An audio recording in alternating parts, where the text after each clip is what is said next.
प्रारंभ की कथा मित्रभेद पंचतंत्र। महिलारोप्य नाम के नगर में वर्धमान नाम का एक पुत्र रहता था। उसने धर्मयुक्त रीति से व्यापार में पर्याप्त धन पैदा किया था, किंतु उतने से संतोष नहीं होता था और भी अधिक धन कमाने की इच्छा थी। 6 उपायों से ही धनोपार्जन किया जाता है: भिक्षा, राजसेवा, खेती, विद्या, सूद और व्यापार से। इनमें से व्यापार का साधन ही सर्वश्रेष्ठ है।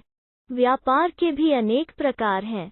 उनमें से सबसे अच्छा यही है कि परदेश से उत्तम वस्तुओं का संग्रह करके स्वदेश में उन्हें बेचा जाए।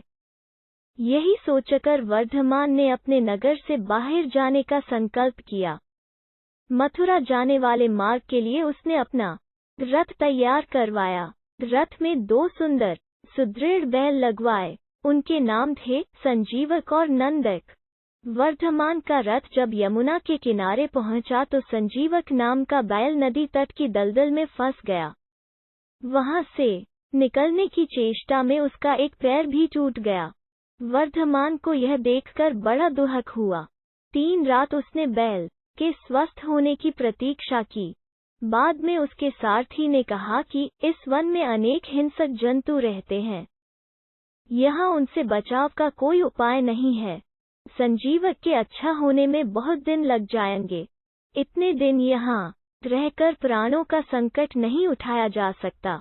इस बैल के लिए अपने जीवन को मृत्यु के मुख में क्यों डालते हैं? उद्धरण चिन्ह। तब वर्धमान ने संजीवक की रखवाली के लिए रक्षक रखकर आगे प्रस्थान किया।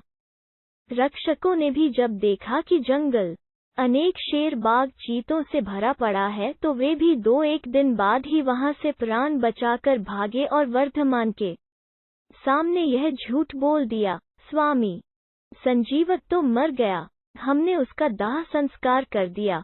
वर्धमान यह सुनकर बड़ा दुखी हुआ, किंतु अब कोई उपाय न था।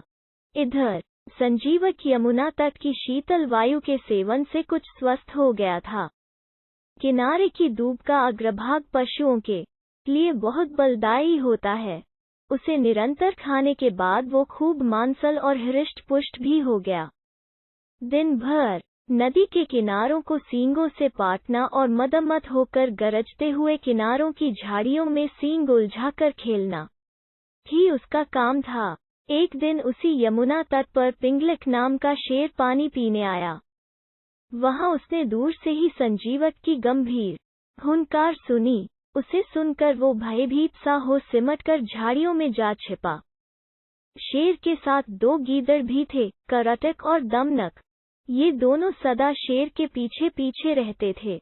उन्होंने जब अपने स्वामी को भयभीत देखा तो आश्चर्य में डूब गए।